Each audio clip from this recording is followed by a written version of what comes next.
यह कहानी एक पुलिस वाले की है जो नारकोटिक्स स्क्वाड का सदस्य था। उस पुलिस वाले का नाम पैट्रिक वॉकर था। एक बार उसके स्क्वाड मेंबर से एक अंडरकवर ऑफिसर मारा जाता है, जिसके कारण वॉकर अपने स्क्वाड टीम को छोड़ देता है। इस फिल्म की शुरुआत होती है चोरों की एक गैंग से। उनके नाम चार्ली, मिया, जॉनी और वेस था।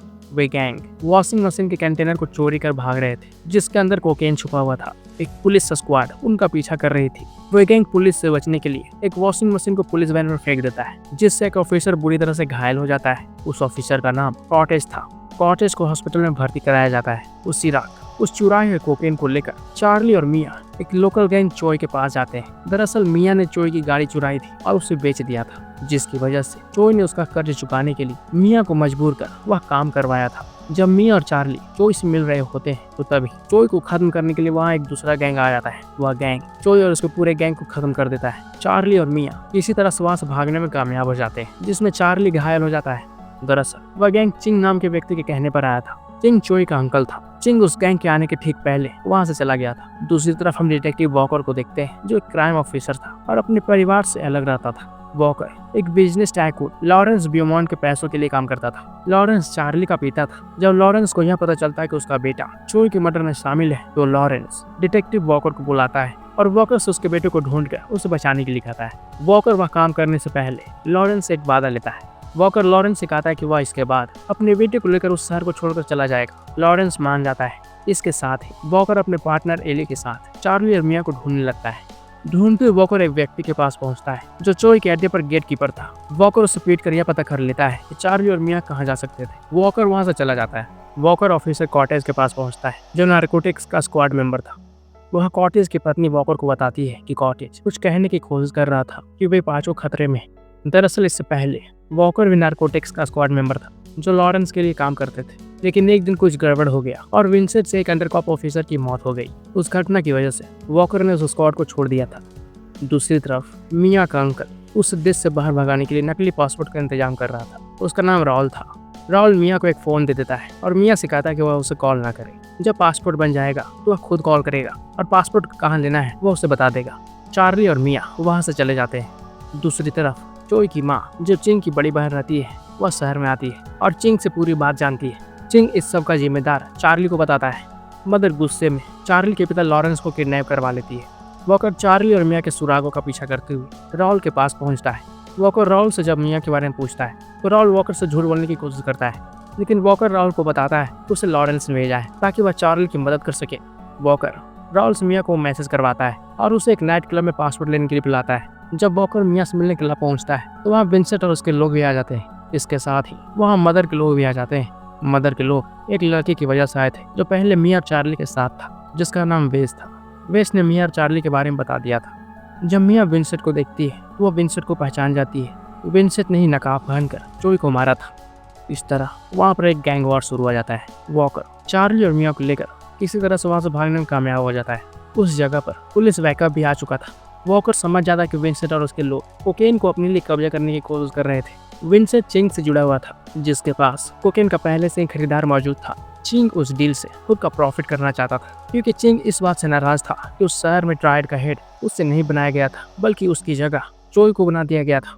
चिंग मदर के द्वारा पकड़ा ना जाए, इसलिए चिंग अपने खिलाफ सबूत को खत्म कर रहा था।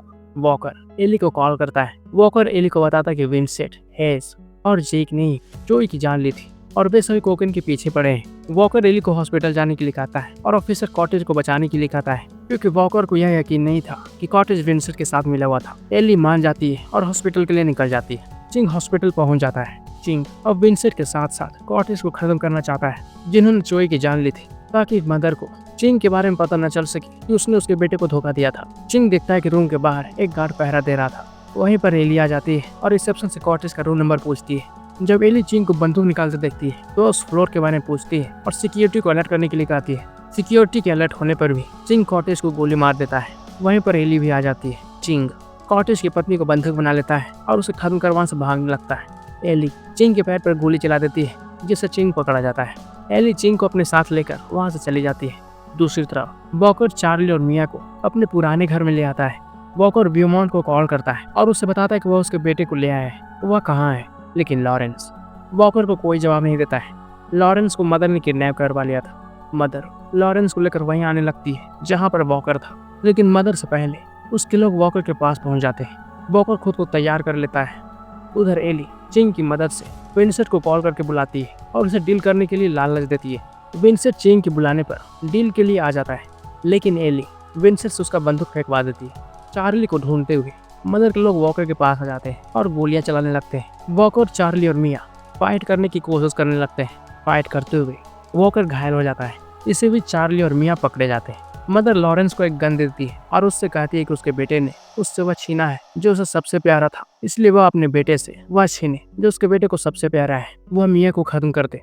चार्ली लॉरेंस से रिक्वेस्ट करने लगता है कि वह मिया को न मारे। मिया बताने की कोशिश करती है कि उसने उसके बेटे को नहीं मारा था, बल्कि पुलिस वाले ने मारा था, लेकिन मदर किसी भी बात को नहीं सुन रही थी और लॉरेंस को गोली चलाने के लिए कह रही थी। चार्ली लॉरेंस के बंदूक के सामने आ जाता है और पहले उसे खत्म करने के लिए कहता है। लॉरेंस गोली नहीं चलाता है। वहीं पर एली आ जाती है और मदर को बताती है कि उसके बेटे को विंसेंट ने मारा था और इस सब के पीछे चिंग था। मदर चिंग से पूछती है कि उसने वैसा क्यों किया। चिंग बताता है कि उसे जो गद्दी मिलने वाली थी उसने वह गद्दी अपने बेटे को दे दिया। मदर चिंग से पूछती है कि इसके लिए उसने उसके बेटे को खत्म कर दिया। चिंग कहता है कि उसने उसके बेटे को नहीं मारा है, बल्कि विंसेंट और उसके लोगों ने मारा था। मदर चिंग पर गुस्सा होती है। इसी बीच विंसेंट होशियारी दिखाता है और जोन्स एली के हाथ पर मारकर उसके बंदूक को गिरा देता है। जोन्स पास में से बंदूक उठाकर चार्ली पर चलाने लगता है। लॉरेंस चार्ली के सामने आता है, जिससे लॉरेंस मारा जाता है। वॉकर जोन्स पर गोलियां चलाने लगता है। सभी बचने के लिए भागने लगते हैं। चिंग के आदमी मदर को खत्म कर देता है। चिंग भी विंसेंट के द्वारा मारा जाता है। वॉकर देखता है कि विंसेंट पैसों को लेकर वहां से भागने की कोशिश कर रहा था। वॉकर उसका पीछा करता है। इसी बीच एली की गोलियां खत्म हो जाती है। जब जोन्स एली को खत्म करने लगता है तो चार्ली एली को बचाता है और जोन्स को खत्म कर देता है। जोन्स ने ही लॉरेंस को मारा था। उधर विंसेंट जब ट्रेन पर चढ़ने लगता है तो वॉकर उसे चढ़ने से रोक देता है। वॉकर विंसेंट के पास आने लगता है तो विंसेंट बंदूक उठाने लगता है। वॉकर विंसेंट को वार्न करता है और कहता है कि वह ऐसा ना करे, नहीं तो उसे मजबूरन शूट करना पड़ेगा, लेकिन विंसेंट वॉकर की बात नहीं सुनता है और वॉकर को शूट कर देता है। वॉकर विंसेंट पर कई गोलियां चलाकर उसे खत्म कर देता है। वहीं पर एली भी आती है। मिया वॉकर के बारे में पूछती है कि क्या वह ठीक हो जाएंगे। एली कहती है कि पता नहीं। मिया और चार्ली वहां से चले जाते हैं। एली वापस से वॉकर के पास आती है और उससे पूछती है कि अब क्या। वॉकर एली से कहता है कि उसे वॉकर को अरेस्ट करना चाहिए। वॉकर एली से कहता है कि वो अच्छी पुलिस वाली है। वहीं पर और भी पुलिस यूनिट आ जाता है। एली वॉकर से कहती है कि वो उसके द्वारा खरीदे हुए क्रिसमस गिफ्ट को उसके बेटी को दे देगी। वॉकर मना कर देता है और बताते कि वो उसकी क्रिसमस बर्बाद नहीं करना चाहता है। इस तरह वॉकर को दिखाते हुए यह मूवी यहाँ खत्म हो जाती है।